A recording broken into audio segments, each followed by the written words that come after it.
House. Hey, everybody, I'm Chris Cuomo. Welcome to NewsNation. I have some food for thought for you on this Monday. Normalizing. You hear that a lot these days, right? That term. Now, first, did you know that the word normal comes from the idea of making things square in carpentry, as in at right angles? It was really a math term, and eventually it got turned into common language as what the standard or expected manner is within a given context. Why am I explaining this? Well, first of all, I didn't really know, but I'm explaining it because it seems that with time, we've lost our grasp on what is normal, to the extent that anything is. And there's a story that's making people crazy today, and it plays into this as an extension of the most common complaint that I receive, that I am normalizing something. I normalized Trump's behavior by saying the New York cases against him were controversial, and that I didn't like them. Or I normalized the idea that identity is not as simple as how you come out of your mother. Now, the MSNBC morning political power couple is getting heat online. Talk about what's become normal, right? But also from colleagues, reportedly, for normalizing the incoming administration by going to Florida to make peace with Trump. So, going to talk to a president-elect is not normal, meaning it's not generally done? Of course it is. Name me a media person who wouldn't go meet with the incoming president. So, what is it that makes them going there abnormal or needing to be made normal? Did he not win? Is Trump not the legitimate president-elect? Did he cheat? No. So what they really mean is that you're doing something they don't like. But that isn't what normal is. Normal is what is generally accepted. And seeing how the guy just won, it should be generally accepted that the media should take him seriously and look for access to advance the fairness of coverage, right? That should be the goal of what they're doing. Hold that there. Now, I hope what they don't mean is, no, we don't accept him as president. Neither should you. Don't act like he's the president, because that's exactly what you were afraid he would do. So are you normalizing what you said might make Trump abnormal if he lost? Now, we continue. If no one called out what Trump or whomever we're talking about normalizing said or did that offended standards that matter in our analysis, that would be one thing. But come on, it is a secret to no one that Trump's resume and his rap sheet have a lot of troubling things on them. Now, here's the fair criticism of the MSNBC guys, that they are just going down there looking for advantage, because going anti-Trump is not paying the bills the way it once did for them. Remember, these two shifted to attacking Trump only after they had been promoting his cause as much or more as any media outlet back in 2015, 2016 when he first ran. Yes, MSNBC, that morning show, gave Trump time and time again, and a wet kiss every time for as long as it worked for them. Now, I remember this well because I was competing against them on CNN's morning show. And by the way, we beat them twice. Now, in large part, I believe, because we were insisting on holding Trump and other power players to account for what they were saying and doing. And MS was not. Look how young I look. Oh, I hate these things. Anyway, so you could go at the MSNBC folks for trading their conscience, or if that's what it was, for convenience. But they aren't normalizing anything by talking to an incoming administration. Seems to me that when people complain about something being normalized, they just don't like what or who it is. And if anything, we have normalized the idea that you can do that. You can deplatform, and that's just another word for censor, anyone or any idea that you get enough media pressure to make an outlet or employer flinch. As long as you can do that, you can go at normalizing anything. We normalized cancel culture without due process. We normalized allowing government to tell us what was true about Russian interference, and even during the pandemic, often without a lot of proof. And thus, this election was, in a way, a referendum on what is normal. If the Democrats had cared as much about what was being normalized within their own ranks, like being okay with a broken border system, ignoring an ailing president, ignoring pocketbook realities for working families who used to be their core constituency, if they had looked at that as hard as they insisted that anyone who doesn't agree with their ideas about what is normal is guilty of normalizing, they may have won. Because despite the Electoral College and the ultimate outcomes, the Democrats were close all over. They just lost all the close calls. A little adds up to a lot. But subjectively, qualitatively, not quantitatively, what was the difference? The majority decided that what they were hearing, yes, from Trump and the GOP, at least on the issues that matter the most to the majority, seemed more normal than what the Democrats were offering.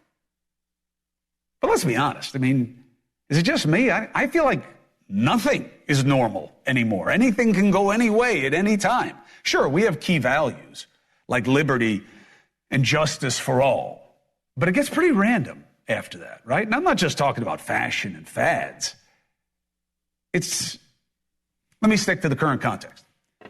Trump was defined as a bigot all election, right? This weekend, did you see what I saw? Numerous black athletes doing the Trump dance to celebrate. Right? Did you see it? I saw it. So I don't know what normal means. Certainly not in all cases, but I'll tell you what I don't think is normal. To have political parties matter more than the country as a whole, and for them to focus on their prospects instead of yours and mine. And too often that's what is done. It's not normal to have us divided by those same parties for reasons that only benefit them. And it is not normal in America to insist that people or ideas that you believe are wrong or different or even dishonest or offensive, that those ideas and people can't be interviewed unless they're being savaged. That's not what our norm, that's not what our standard should be. That's normalizing intolerance. And that's what is part of our problem. Seems to me a lot of what I see from the magnified minorities that dominate our party politics is actually abnormal, because it's too often the few putting their wants on the many.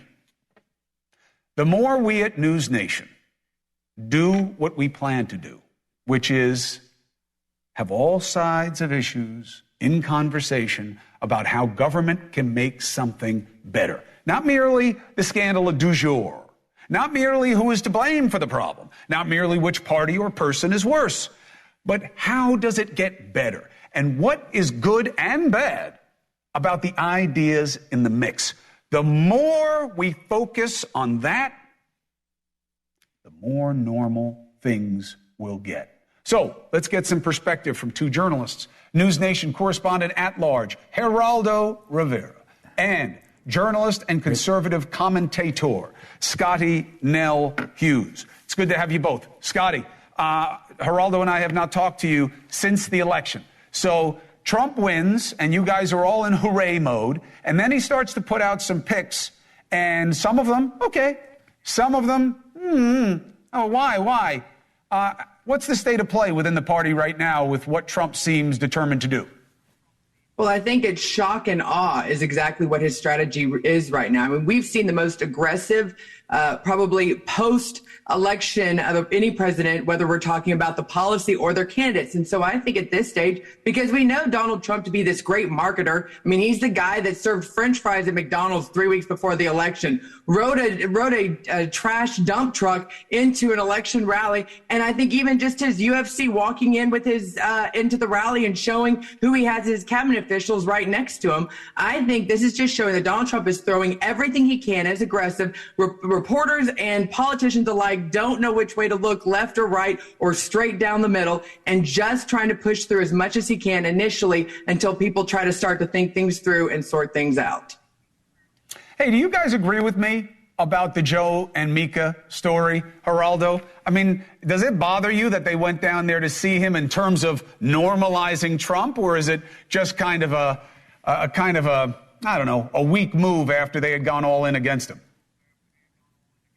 Well, my initial reaction, Chris, and you were great on Bill Maher, my initial reaction was that their action in going down to Mar-a-Lago was hypocritical because they were so down on Trump. I mean, their criticism went above and beyond.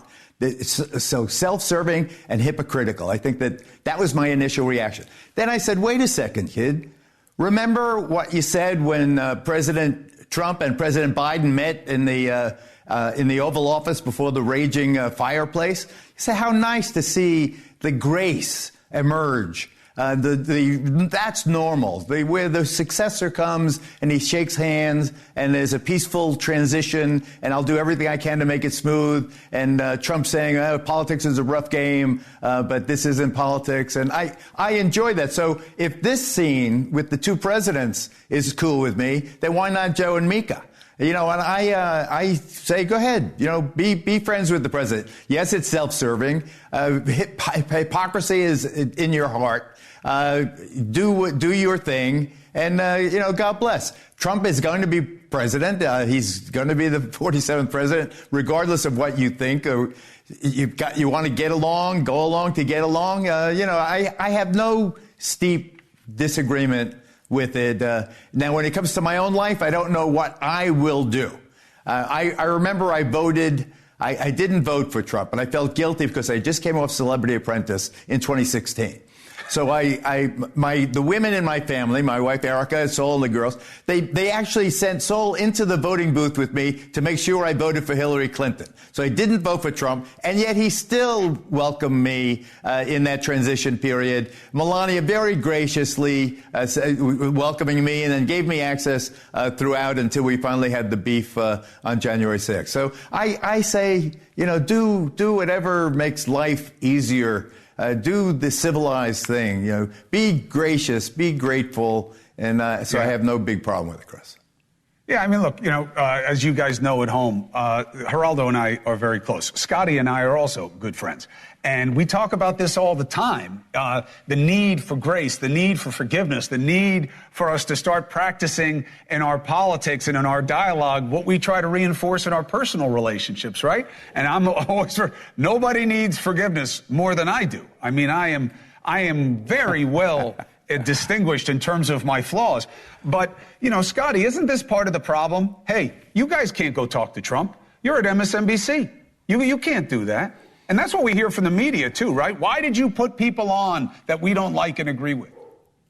And I absolutely love that Geraldo's so open to it. And I think you're right in your monologue, Chris, when you said everybody and anybody would agree to go down to Mar-a-Lago if you're a journalist. And shame on you if you would actually say you wouldn't. Then you're not a good journalist. You're not going after the story.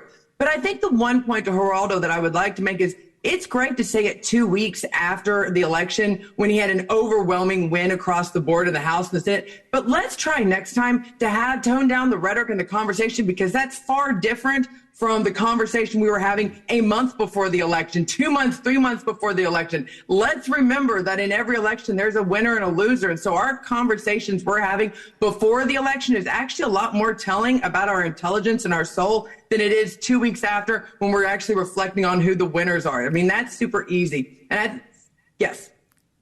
Scotty, I got to go because I don't want Dusty to yell at me. But Geraldo, I'm going to give you the last word. But Scotty, give me a quick take. Why don't you think he should pick Kash Patel or Key Square Group founder Scott Bessent? He likes shiny names. And those are two shiny names. Why shouldn't Trump use them? I'm Patel. It's Scott that I do not like. You cannot, as a conservative, go after George Soros, the fund. I mean, if you're a Republican on the campaign trail, you went after George Soros. That is just a part of the rhetoric. And you cannot put someone that was so big a part of the Soros Foundation and did so much damage in 1992 to the UK, to the British pound, and then put him within your administration and set an important role like Department of Treasury. I mean, Chris, he's putting everybody on television right now into the cabinet. I hope you don't miss a call from Donald Trump, because you might be the next one in line.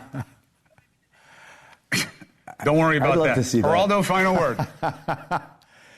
My final word is that the President Trump, you talk about normal. I think that President Trump's attacks during the election season, both incoming and outgoing, were beyond what is normally accepted, to use that word. It was sharper. It was more pointed. There were animal and this and that. There was some really some very tough rhetoric on both sides. And they called him a fascist, and they called him Hitler. And, this is not the normal if things can settle down, that is your creed, Chris. That is what you preach every night. If he could settle this down and we could get, into the ordinary course of business, we give and take and disagree and agree and not debase the process to the way it has been. If you came from a different planet and you saw this presidential election, you would say these people are in a perennial state of war. Let's cool things down. I'm all for it. As to these, I just want to say, Sean Duffy, another Fox alumni, another colleague of mine from the Fox Green Room. Half the cabinet comes from Fox News. It is shocking how good thing he liked that particular show, Fox and Friends. Half those guys and men and women are Fox alums. So the former member of Congress Sean Duffy, well. Maybe the administration was picked for transportation. That's what Geraldo's talking about. I appreciate you both on this Monday. Thank you very much for joining me. If I don't see you, because I'm going to be off next week, I wish you both happy Thanksgiving, but I'll reach out to you both personally as well. Thank you very much. And President Biden, VP Harris, VP Vance, elect, President-elect Trump, I take all your calls, okay? I'll talk to anybody. I'm not working in your administration, but you got to talk to people because that's the job. And you know what else it is? Normal. 4 minutes, 5 seconds. Coming up, President-elect Trump said he would end the war in Ukraine within 24 hours of taking office. That wouldn't be normal, but it is normal for him to say that. Now his son, Don Jr., says Biden just ruined that. It would have happened, but he just allowed Ukraine to use long-range missiles, and that takes us to the brink of World War III. Why did the U.S. allow this? Is it the right call? And is it going to lead us forward or backwards in ending that war? Two men with a big stake in this war. Two different takes. You decide.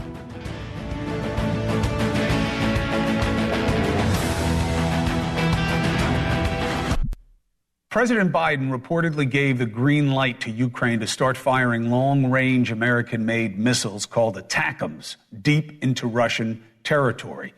Many Trump allies, including his son, although I don't know why we're keying off him, are saying that this is Biden's attempt to start World War III. Who cares what he says? But you are hearing it from others as well. The decision, did it happen in a vacuum? Does anybody know why? Well, let's look at it. Back in May, Biden authorized Ukraine to use U.S. weapons to strike inside the Russian area bordering Kharkiv. Now, do you remember Congress going crazy, calling a special session, saying he can't do it? Me either. But at that time, he said you cannot use the long-range missiles to do so. In August, Ukraine invaded the Kursk region of Russia. Biden allowed Ukraine to use U.S. equipment in the invasion, but not long-range missiles. Why did he allow them to go into Russia? I thought in the beginning the U.S. said we won't give you any help if you go beyond your border. Because the deeper and longer that Russia got in, America changed its reckoning of what Ukraine needed to get Russia out of its border, which was to go in the other direction. So that was the thinking. Now Russia is counterattacking Ukraine in Kursk with 50,000 troops, including over 10,000 North Korean soldiers, reportedly. So Biden is now allowing Ukraine to use the long-range missiles to help fight off the Russians and North Koreans. Many powerful Republicans are actually happy that this is finally happening. That's why I don't know why we're keying off Trump's son. He can feel whatever he wants, but he's not in the mix. The top Senate Republican on the Armed Service Committee, Roger Wicker, the Republican chairman of the House Intel Committee, Mike Turner, they both said they're happy Ukraine is finally allowed to use the long-range missiles. And they should have been allowed to use them sooner. So what is the reasonable situation here? Let's bring in Special Advisor to the Commander-in-Chief for Ukraine's Armed Forces, Dan Rice, friend of show, and Republican Congressman Warren Davidson, who has never once voted for funding for Ukraine. Congressman, thank you for joining us. Thanks, my honor. Dan, first, handle the allegation, and then I give it to you, Congressman. Now you've done it. You have them using exactly what will make Russia respond in kind, and this escalates to almost World War III proportions. Chris, that's preposterous. We've let the enemy define the terms of this war. Let me give you just an example, just to give the math to the people that are listening. So this weekend, Russia attacked Ukraine with over 100 cruise missiles. These have a range of 1,500 kilometers. They're firing them from strategic bombers off the Caspian Sea. We're giving missiles that have a range of 300 kilometers, 1/5 the range of the ones that are being fired into Russia. This is not a major game changer. This is not World War III. This is a marginal increase. Actually, I was instrumental behind the backing of this. I presented on August 11th, 2022 to the General Staff to request these weapons in Kyiv of General Zaluzhny. The next day, August 12th, he requested them from General Milley. So I've been behind this for 2.5 years. I'm excited to see most of Congress has been supportive of this. You can see it in Senator Wicker, the new Senate Majority Leader of the Armed Forces Committee. This is a great thing to give Ukraine enough to defend itself in the Kursk region. This is not escalation by any stretch. Anybody that thinks it's escalation doesn't really understand what the term means. When somebody's firing a 1,500-kilometer missile at you from a strategic bomber and you have a 300-kilometer missile to fire back at them, that's not even proportionality according to the law of land warfare. Representative, what's your take? Look, this war was completely avoidable. I think most people believe, and I think accurately, that this war would not have happened if Donald Trump had a second term right away. And unfortunately, you do see continual efforts to escalate and expand this war. They've drawn America in every way to essentially become the de facto European defense force, and Ukraine's not even a member of NATO. I've had a bill for essentially since the war began called the Define the Mission Act. Is before we give you any resources, we're supposed to know exactly what you're trying to accomplish. And people brush that off and say, oh, well, no Russians in Ukraine. Really? Well, no matter how much money or how many munitions we give to Ukraine, they still have a manpower issue. You need all three of those to prevail, and there's no answer for that. So this is clearly an effort to prolong and expand the war. They've done everything possible to scuttle efforts for a peaceful resolution. And I think Donald Trump's been very clear. He will work for a peaceful resolution. He's also not coming in saying, I will work for Ukraine's surrender. He is going to drive terms that are reasonable, but he's also not going to continue to give a blank check to Ukraine. And the Biden administration, in the wake of the election, has responded the exact opposite. We'll give you as much as we can get away with giving you. And that's not what the message. Normal is, let's put America first and defend our country. Well, a lot of Republicans went along with that funding also, as you know, Congressman, but there's a larger point. Dan, respond to it, which is this is what happens when you get involved in other people's business. And now there's no clean exit, and it didn't happen on Trump's watch, so maybe he can end it because Putin respects him more than he respects Biden.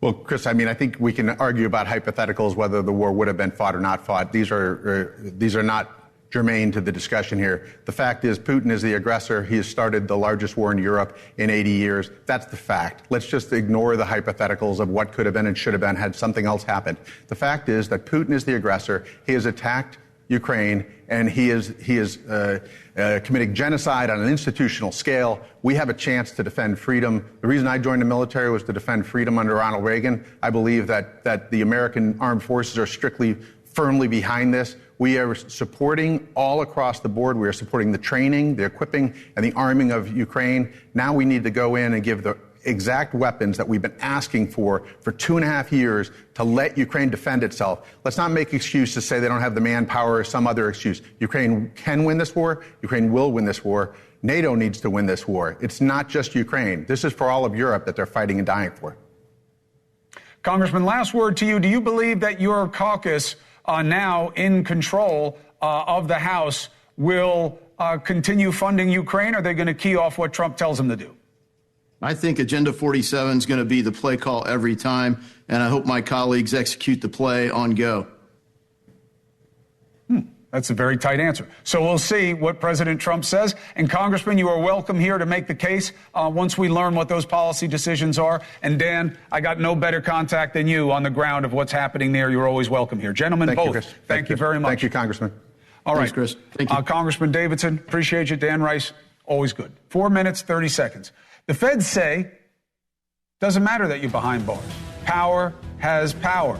Sean Diddy Combs, allegedly intimidating potential witnesses, allegedly tampering with the jury pool. His lawyers say Diddy is the victim. His rights were violated. How? We got someone who's going to tell you.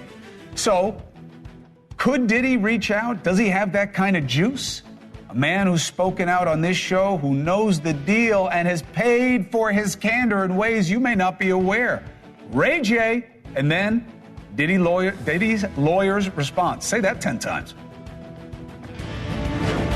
It's a card, when one falls, the whole deck comes down. And so I think that we'll be seeing a lot of this. I think we'll be seeing a lot of celebrities. We'll be seeing a lot of people in power either step down or be exposed.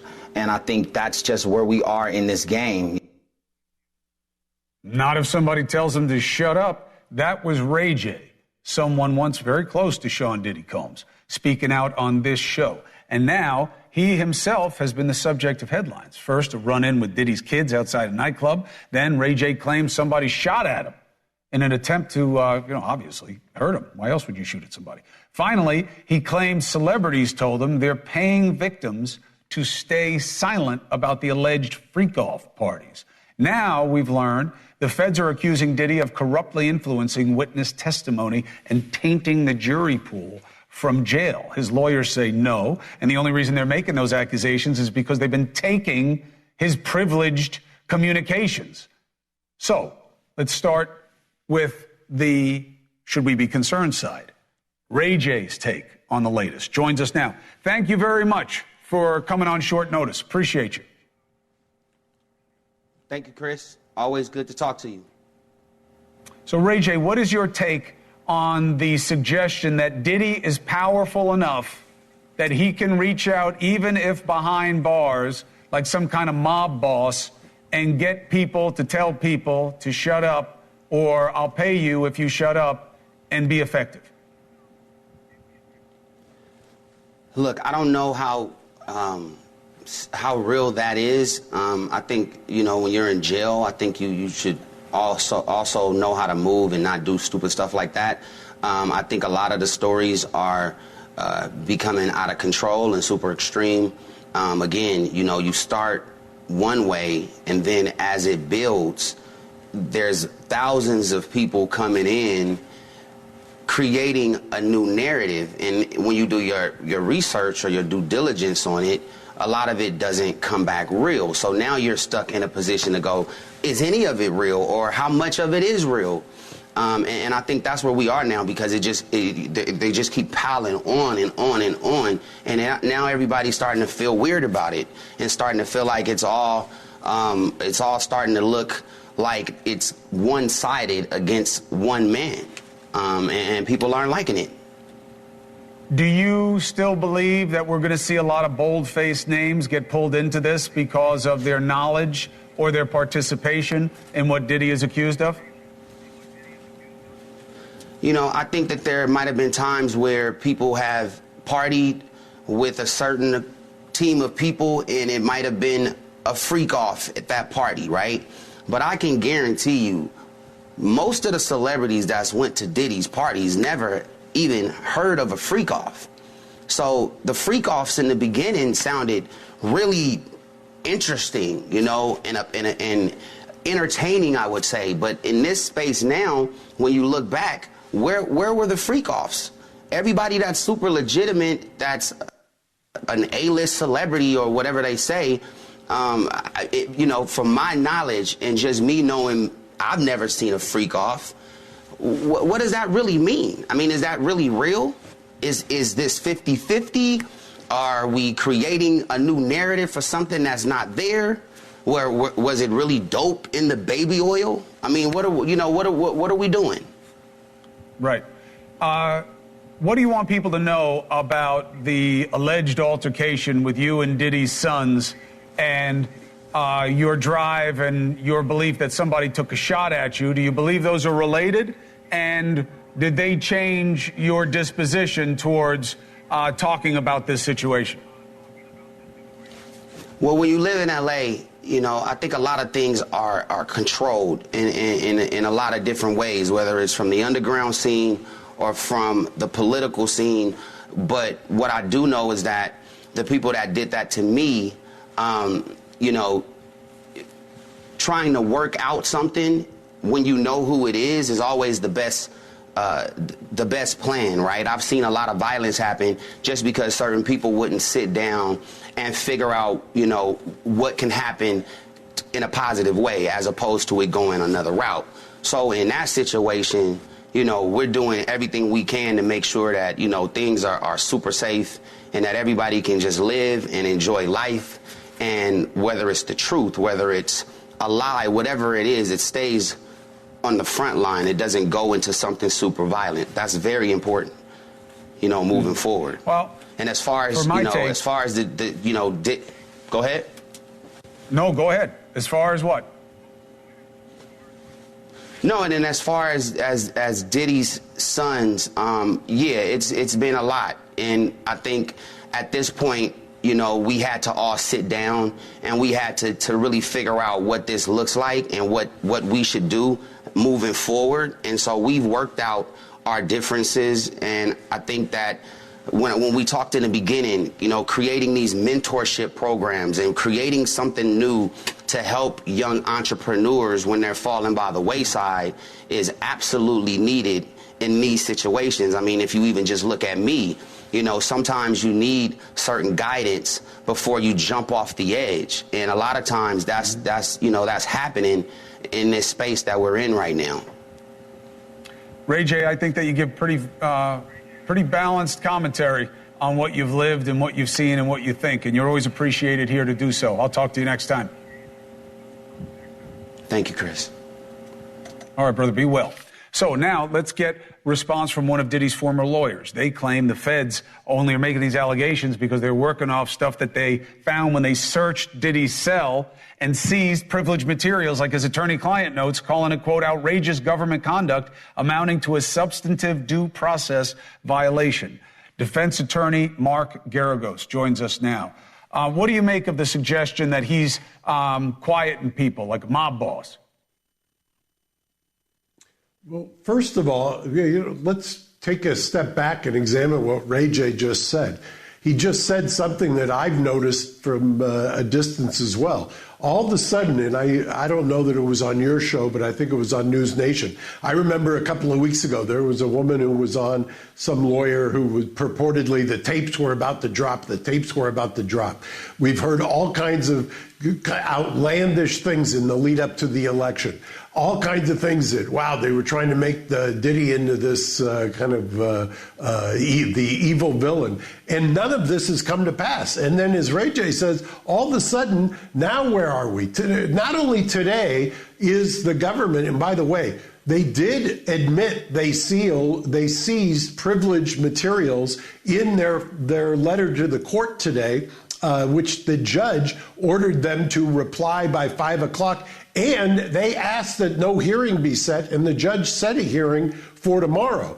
Also today, what happened is, Tony Busby has been out there doing the 1-800-DIDDY commercials. Did you notice today that he got sued by somebody who says that he was being shaken down by Tony Buzbee in all of these so-called anonymous complaints, mind you, which a couple of Southern District of New York judges said, no, you're not coming in here and filing these things anonymously. I think that when a little more time and a little bit more sober reflection occurs, you're going to see that this thing, the pendulum is going to swing back. I'm not so sure that this judge tomorrow isn't going to weigh in on what is happening here, because I just read the response by the government, and if I'm the federal district court judge who's reading this, I'm going to say to myself, what are you talking about? How do you seize privileged materials that say attorney-client on them, and how do you have the chutzpah to then file those things in opposition to a bail hearing? I mean, it's frankly outrageous. That's why we use the word outrageous as quoted from his counsel. Mark Garagos, I appreciate you giving us the perspective and making the argument from Diddy's side. Helps the audience balance the equities here. Thank you for doing so, sir. Thank you. And I hear you were in L.A. and you didn't call me. I'm going to hold you to that. I was in and out, same day. In and out, same day. You would always be my first call, and not just because I needed to be bailed out. 3 minutes and 45 seconds. Up next, we've seen a lot of anti-Semitic rhetoric on college campuses. No laughing matter there, right? Especially since October 7th. A group of masked white supremacist people, we'll call them, paraded through a Columbus, Ohio neighborhood over the weekend, waving a swastika flags and shouting racist and ethnic slurs. You know why? Because they've been empowered by the election. That's why. This is one of the outcomes that we're going to have to deal with now about what was accepted and what wasn't. I don't believe that this is what Trump is about, but he should be out there shouting them down. No, he shouldn't. He doesn't have to answer for everybody. Well, here they are. What do we do with it? A group of parents says they're going to do something about it. They say the anti-Semitic rhetoric has made its way into their high school, and the administrators are doing nothing to stop it. They're taking their fight to court, and you'll hear the case right here.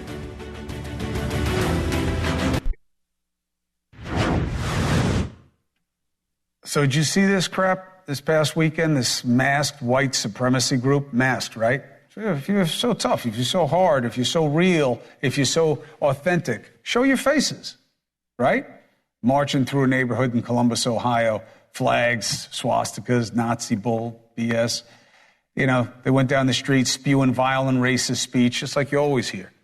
And we know why they're doing this after the election. We know there's only a handful of them. And I'm not saying that Trump has to answer for all these people like they're his cousins. They're not. But it is not a coincidence that after the election, they're flexing. And we should make it very clear what this election was about and what it isn't, okay? And what wasn't about this, that's for sure. Every day, it seems, though, we're hearing more and more reports of anti-Semitism across the country. Now parents in the Sequoia Union High School district in California have banded together to do something about it. They're going to sue. They're going to use the system.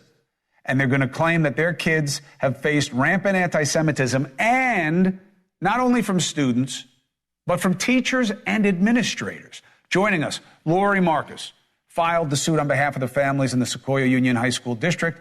She's legal director of the Deborah Project, law firm dedicated to protecting Jewish civil rights in schools. And Sam Castle, one of the parents suing. He claims his daughter faced anti-Semitism from her former 10th grade world history teacher. Mr. Castle, thank you for joining us. And I can only imagine what burns in your head and your heart when something is done to your daughter at school. And this is the way that you're going to be able to do something about it. And what is that thing? What did this teacher do that you believe defies any kind of explanation? Yeah, well, thanks for having us on and shedding some light onto this topic, Chris. I mean, it all started a couple weeks after the October 7th terrorist attack. My daughter was 10th grade at that time in a world history class, a foundational class that has specific state requirements. Taught by Greg Krasinski, and she would come home crying. And eventually I looked at the course material and I was absolutely shocked. She was telling me that, he had pro-Palestinian posters on the wall, was wearing pro-Palestinian, T-shirts, and teachers are intended to be unbiased, present their, content in an unbiased fashion. But when I looked at the materials, and this is just an example of it, there was a vocabulary matching test, something that we've all, taken. One of the terms was Palestine. The definition that you had to match to get a good grade was a country formally recognized by the UN in 1947. And a quick Google search will tell you that's an absolute lie, that it's complete propaganda. And in order to pass the class, she had to go against what she knew to be right, to pass. And on top of it, when she did stand up to the teacher in class, over 4 or 5 different sessions, he belittled her, he would berate her, he would use her as an example, as kind of a condescending idiot, like, oh, look what she thinks. Who else would possibly think that?